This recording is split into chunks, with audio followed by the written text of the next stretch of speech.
Begitu juga sekarang saya. Ini lagi teruk punya mengarut. Kononnya kemarin saya hari Jumaat, kerajaan akan jatuh. Saya 2-3 hari lah saya dengar bahawa akan berlaku pertukaran kerajaan. Datuk Seri Anwar Ibrahim akan meninggalkan anjung kuasa di Sri Perdana, maka beliau akan disingkirkan sebagai Perdana Menteri. Saya kata dia orang ni bercakap benda apa?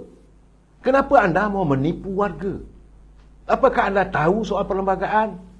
Apakah anda membaca bagaimana perlembagaan yang kita ada? Ni jangan lupa saudara. Saya setiap kali bila bercakap, saya baca ni saudara. Ini perlembagaan persekutuan saudara. Yang tercatat yang mengatakan bahawa jawatan Perdana Menteri itu, pertama sekali, dia boleh digugurkan kalau dia sendiri nak berhenti. Kalau dia mengambil keputusan, saya nak berhenti. Itu soal lain. Bolehlah digugurkan. Yang kedua, yang boleh memberhentikan beliau sebagai Perdana Menteri adalah di kalangan 222 ahli parlimen. Bila persidangan parlimen diadakan, maka ada usul undi tak percaya dan disokong oleh majoriti di kalangan 222 ahli parlimen. Itu saja saudara. Bila masa pula nak berhentinya? Bila masa pula diganti dengan orang lain? Bila masa pula kononnya Samsuri akan tak angkat sumpah? Dr. Mahathir sebagai penasihat? Saya kata, janganlah kamu memperbodohkan warga. Saya cakap betul terang saudara, saya bukan marah saudara, tapi saya menasihati teman-teman saya. Kalau nak bercakap, nak bercerita, biarlah berfakta. Ini kita ada perlembagaan, baca perlembagaan. Bukan saya nak menyokong Anwar Ibrahim, tidak saudara. Saya nak menceritakan yang benar, yang hakiki. Seseorang Perdana Menteri tidak boleh disingkirkan, melainkan dia sendiri nak berhenti atau usul undi tidak percaya di kalangan 222 ahli parlimen. Sekurang-kurangnya 112 lah saudara. Kalau ada 112 ahli parlimen yang dipilih oleh rakyat dalam pilihan raya dan mereka tidak percaya pada Seri Anwar Ibrahim, maka dengan sendirinya beliau berundur. Ini juga berlaku saya peristiwa waktu Tan Sri Muhyiddin jadi Perdana Menteri dulu. Apabila parlimen, orang duk tunggu bila parlimen nak bersidang, kerana waktu itu mahu diadakan usul undi tidak percaya terhadap beliau. Tapi akhirnya bila parlimen tergantung, ada darurat dan sebagainya, dan sebelum parlimen bersidang, dia sendiri letak jawatan. Itu boleh. Begitu juga waktu berlakunya langkah Sheraton. Langkah Sheraton apabila Tan Sri Muhyiddin berjaya mengumpulkan sekitar 114 sokongan di kalangan ahli-ahli parlimen. Dr. Mahathir ambil keputusan, kalau itu keadaan, saya berundur. Itu boleh. Tapi sekarang, apakah Seri Anwar Ibrahim mengatakan dia berundur? Tak ada.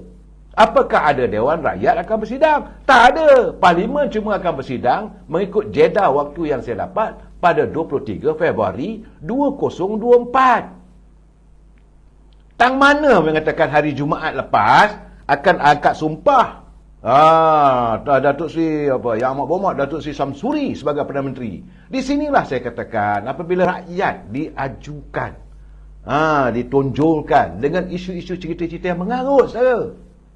Angkat sumpah saudara. Aduh, saya sedih kerana kenapakah warga kita bermain politik persepsi, bermain politik yang bukan-bukan, yang mengharu-birukan pemikiran rakyat. Memang saya sebagai manusia biasa, ada orang suka, ada orang tak suka. Yang tak suka dari Seri Anwar Ibrahim, seronoklah bertepuk tangan. Sebab itu, kita tunggulah saudara. Ada pula saudara, pemain-pemain media sosial ni, sambil ya Allah bersyukurlah kita besok Anwar Ibrahim akan meninggalkan Sri Perdana. Orang lain akan menggantikan dengan menangis saudara. Saya kata makedum betul lah ni. Betul-betul punya makedum. Sebab kamu nak mempengaruhi warga dengan cerita begitu, tak betul. Saya lebih menghormati kalau dia mengatakan, saya sekarang ni dah cukup bilangan. Mengikut laporan sekarang ini, kita mempunyai lebih daripada 140 orang. Tunggulah bila saja parlimen bersidang pada 24 hari bulan Februari 2024 nanti, maka akan ada usul tak percaya. Sama-sama kita tunggu. Padahlah muka kamu. Saya lebih suka kalau anda memberi pencerahan sebegitu daripada mengatakan yang bukan-bukan. Dan tiba-tiba sekarang ni saudara, di saat-saat begitu, kita dengar saudara, apabila heboh cerita benda begitu, muncul Abang Jo. Jangan lupa saudara, Abang Jo Premier Sarawak, dia datang mengunjungi Datuk Seri Anwar Ibrahim di Putrajaya.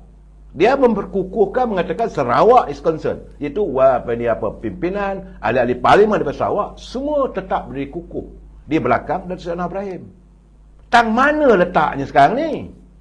Itu saya kata mengharut saya. Jadi saya kata, kalau boleh janganlah anda tuduh Datuk Seri Anwar Ibrahim sembang kari. Kerana tidak melakukan tindakan apabila mengatakan adanya berlakunya korupsi dan sebagainya. Tapi tak berani ambil tindakan. Itu orang kata sembang kari. Sekarang ni anda bagi pula sembang mengarut. Bagi saya mengarut, saudara. Janganlah kita bermain politik yang sebegitu. Yang matlamatnya tujuannya lain tak ada, saudara. Kalaulah pelabur-pelabur dari luar bila dengar keadaan begitu, mereka pun goyah. Kita nak menyambut kehadiran tahun 2024 dan menyambut kehadiran para pelabur. Lebih daripada 350 bilion akan masuk ke negara kita ini untuk melakukan pelaburan. Kilang-kilang akan dibuka, macam-macam pelaburan. Jadi kalau mereka, ini saya katakan, mereka melakukan sabotaj ekonomi. Ya, saya bukan nak marah lah berlebihan, tapi saya nak mengingatkan. Sebab itu, kita boleh dengar, percaya jangan, saudara. Kalau mereka bercakap betul-betul, bercakap benda itu fakta, boleh. Macam sekarang ni, saya setuju, saya. Pandangan Datuk Seri Anwar Ibrahim, dia bercakap terus terang waktu dia berjumpa dengan editor-editor media massa di Seri Perdana baru ni. Dia terus terang, dia tegur. Dia kata, pimpinan UMNO. Bila tegur UMNO tu, kenalah pada saya juga, saya. Walaupun saya bukan pemimpin, sebab saya orang UMNO. Dia kata, perlu kerap turun padang untuk memberikan penjelasan berhubung kerajaan perpaduan. Itu jelas, saya. Sebab itu beliau menasihati orang UMNO, kerap-keraplah turun padang. Setengah tu dah jadi menteri, santuni rakyat. Walaupun beliau sebagai Presiden PKR, beliau mahu agar UMNO ini terus mendapat sokongan daripada rakyat. Memang betul pun saya, kalau UMNO itu kukuh, PKR itu kukuh, Amanah itu kukuh, maka bercantumlah 3 parti yang kukuh ini. Sebab itu walaupun orang kata menjilat DAP dan sebagainya, DAP pun tak berani nak buat bukan-bukan. Sekarang ini PKR ada berapa kursi, saudara? 30 lebih. UMNO Barisan Nasional 30 lebih. Amanah ada 18. Dia campur benda begitu lebih banyak. So sekarang ni dalam kumpulan mereka yang banyak dibantu pula oleh daripada parti, daripada DRS, DPS di Sabah dan Sarawak. Bagi saya inilah kestabilan politik yang kita harapkan. Dia jangan buat yang bukan-bukan. Jadi saranan Datuk Seri Anwar Ibrahim supaya UMNO, pemimpin-pemimpin turun. Nampak jugalah bahawa dia menghormati, dan saya rasalah sebab dia pun bekas mantan timbalan Presiden UMNO. Kasih sayang tu ada pada UMNO. Sebab itulah waktu beliau berada dalam kerajaan Pakatan Harapan dulu yang dipimpin oleh Tuan Mahathir. Apabila waktu itu Tan Sri Muhyiddin sebagai menteri dalam negeri waktu itu, bila adanya ura-ura mau mengharamkan UMNO, dia menentang habis-habisan. Sebab itu saya terpanggil bila dia mengatakan, saya tidak akan izinkan parti mak bapak saya boleh diharamkan. Berartinya dia ada kasih dan sayang. Kalau nak lawan, kita langgar lawan secara jantan. Sebab itu waktu pilihan raya lepas memang ada UMNO Pertahanan Solo, Pakatan Harapan, cara Pakatan Harapan, UMNO dengan Barisan Nasionalnya. Tak ada masalah. Itu saya. Itu keadaan saya harap kita berlapang dada dan sentiasa menjadi warga yang faham soal amanah dan juga faham soal mahkamah. Jangan kita buat terusan yang bukan-bukan. Sekarang ini 2 kes yang sedang disiasat. Satu di mahkamah dibicarakan berhubung tentang Menara Kuala Lumpur yang melibatkan kononnya kalau 500,000 selama 15 tahun 7.5 juta. Itu rasuah bagi saya kecil. Tapi bagaimana Menara Ilham? Lagi besar, saya melibatkan 2.3 bilion. Banyak wang tu, saya bukan sikit. Itu sedang disiasat. Biarkanlah pihak SPRM kita menyiasat. Begitu juga sekarang, saya. Apabila Datuk Seri Anwar Ibrahim bercakap, menegur tentang mereka yang terlibat dalam dunia dakwah, tiba-tiba sekarang ni beliau diserang. Sebab itu Datuk Seri Anwar Ibrahim menegur tindakan segelintir pendakwah yang terburu-buru mengupas sesuatu itu yang disifatkan lebih mengikut sentimen politik. Kalau kita nak bagi pandangan perbicaraan agama ini, jangan kita seret melalui kehendak politik. Itu yang dimaksudkan Seri Anwar Ibrahim. Nak berujah, berujahlah. Sebab itu saya juga mendengar kenyataan daripada menteri, jawatan Perdana Menteri yang jaga elok agama. Ini berhubung tentang peristiwa Al-Qafi, 7 pemuda yang ditidurkan selama 350 tahun ke 250 tahun. Macam itulah saudara. Dan ini adalah Al-Quran. Dan sekarang ni jadi perdebatan. Bagi saya benda-benda begitu buat apa nak didebatkan. Lebih baik kita ikut apa kenyataan Al-Quran. Kita umat Islam. Tak payahlah. Saya dengar ada yang berdebat bahawa kononnya cerita Al-Qafi ini ada tertulis dalam kitab Injil. Saya bila sebut kitab Injil, saya geleng kepala lah saya. Kita boleh percaya 4 kitab saya. Taurat, Zabur, Injil dan Al-Quran. Tapi Injil yang mana-mana satu. Sebab Injil juga sekarang ni ada dependa-dependa. Ada yang Abraham, ada yang Old Testament, ada New Testament.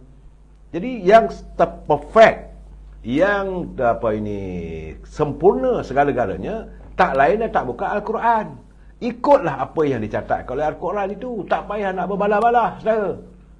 Tapi kita ni masih lagi nak tunjuk pandai. Orang ni kata begini sebab saya baca dalam kitab Injil. Bagi saya, siapa yang membaca kitab Injil, percaya pada kitab Injil, saya tak tahulah hukum bagaimana. Saya tak nak menjatuhkan hukuman saya bukan kaki hukum. Tapi setahu saya bahawa selepas Nabi Allah Isa diangkat oleh Allah SWT, maka Injil itu berubah-ubah. Ada Old Testament, ada New Testament, ada yang ditulis macam-macam saya.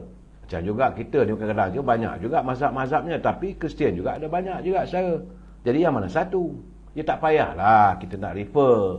Kita baca Al-Quran terjemahan. Ada dalam bahasa Melayu, ada dalam bahasa Inggeris, dalam kepelbagaian bahasa. Saya menasihatkan teman-teman, lebih baik berpegang balik pada Al-Quran. Itu yang paling penting. Kerana menurut baginda Rasulullah SAW, aku tinggalkan kepada kamu umat-umatku saya. Ya, umat selepas baginda, aku tinggal kepada kamu satu Al-Quran dan satu lagi hadis. Selagi kamu berpegang pada Al-Quran dan hadis Rasulullah, selagi itulah kamu akan selamat di dunia dan akhirat. Peganglah, iaitu saya. Yang nak cari kitab Injil, kitab Tabur, aduh, saya hayallah saudara. Itu menjadikan polemik politik. Sebab itu saya katakan, itu mengarut saudara.